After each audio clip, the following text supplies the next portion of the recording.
कि वो बीते जमाने की बात हो गई और इसीलिए प्रधानमंत्री नरेंद्र मोदी ने 10 रैलियां की 2014 में हरियाणा में, और पहली दफा सरकार बनी 19 में घटकर रह गई 7 रैलियां और जो 2024 में घटकर रह गई 4 रैलियां। क्या ये इंडिकेशन के तौर पर देखा जाए क्या? देखिए गरिमा जी, एक लाइन कही जाती है कि कोई लाख लिख दे फतेह जर्रे पर शिकस्त का भी एक मुकाम होता है।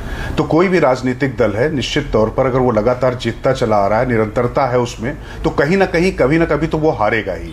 और एक जनता में एक उबन होती, उसकी अपेक्षाएं होती, उसकी आकांक्षाएं होती हैं, उसके साथ में आप उसको बढ़ाकर चढ़ाकर सत्ता पे राजनीतिक दल जाते हैं, उसके बाद उसको कितना वो मीट आउट कर पाते हैं, कितना उसके साथ में वो समन्वय साध पाते हैं, उन अपेक्षाओं को पूरा कर पाते हैं, उसके आधार पर जनता फैसला लेती है। लेकिन पहले तो जो बात मैंने आपसे कही कि हरियाणा में निश्चित तौर पर ये साफ साफ दिखाई पड़ रहा था, जब लोकसभा चुनाव हुए तो 10 से सीधे 5 पर वो आ चुके थे और मत प्रतिशत में भी कांग्रेस ने बहुत ज्यादा बढ़ोतरी की थी। अच्छा, ये जो वहां पर मैंडेट था वो निश्चित तौर पर भारतीय जनता पार्टी को हटाने के लिए था, ना कि किसी को लाने के लिए, क्योंकि वहां पर उनके अपने मुद्दे थे जिन पर चर्चा लगातार होती चली आ रही थी। फिर जिस तरीके से मुख्यमंत्री को वहां पर हटाना पड़ा, तो ये जाहिर है कि वहां पर उन्होंने डैमेज कंट्रोल करने की कोशिश की, जो होते नहीं दिखाई पड़ रही। और जहां तक जो आंकड़े आ रहे हैं एग्जैक्ट पोल में कितना तब्दील होते हैं वो तो कल पता चल जाएगा, उस पर कुछ नहीं करना चाहिए। लेकिन मैं आपको जितना मैंने हरियाणा घूमा, मुझे लगता है 55 के आसपास कांग्रेस की सीटें आ रही, तो सरकार उसकी वहां पर आराम से बनी। और राजकिशोर जी, हरियाणा के बाद महाराष्ट्र, हरियाणा ने लोकसभा चुनाव में एक संकेत दिया, भाई 10 आउट ऑफ 10 थे ना 2019 में, लैंडस्लाइड विक्ट्री थी भारतीय जनता पार्टी की, घटकर 5 पर आई 2024 में। तो हरियाणा ने एक मैसेज दिया कि एंटी इनकम्बेंसी है।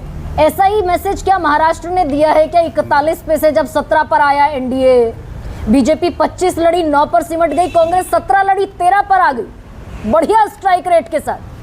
तो ये महाराष्ट्र का भी कोई इंडिकेशन है क्या? बिल्कुल नहीं, निश्चित तौर पर पूरे देश से इंडिकेशन मिला, और हरियाणा और महाराष्ट्र में जो इंडिकेशन मिला है वो तो साफ साफ दिखाई पड़ रहा है। मैं फिर यही कह रहा था कि हरियाणा चुनाव के बाद राष्ट्रीय फलक पर जाहिर तौर पर भारतीय जनता पार्टी की जो साख है या जो उसका इकबाल है वो कम होगा। लेकिन हरियाणा के चुनाव से महाराष्ट्र के चुनाव को कंपेयर करना उचित इसलिए नहीं होगा क्योंकि यहां पर सीधे सीधे बाइपोलर मुकाबला दो दलों के बीच में होता दिखाई पड़ रहा था। और जो आपने इस पूरे अपने कार्यक्रम का जो सवाल सबसे बड़ा रखा था कि मोदी की हार या राहुल की जीत, तो मोदी ये जान रहे थे या मोदी की जो पार्टी है वो जान रही थी कि यहाँ पर बहुत ज्यादा उनके लिए संभावना नहीं है, जिसकी चर्चा अभी पैनल में सब लोग कर भी रहे थे। इसीलिए उनका वहां पर कार्यक्रम उस तरीके से नहीं था, पोस्टर भी कम रखे गए। लेकिन महाराष्ट्र में मैं फिर कह रहा हूं कि महाराष्ट्र में जिस तरीके से महायुति और महाअगाड़ी के बीच में पूरी जंग होनी है, तो वहां पर किस तरीके से वो उनके एलाइज वहां पर बिहेव करते हैं और जो चुनाव में एक गेयर शिफ्ट करने की कोशिश की जा रही है, ये देखना होगा वो कहां पर जाता है। तो महाराष्ट्र मुझे लगता है कि बहुत जल्दबाजी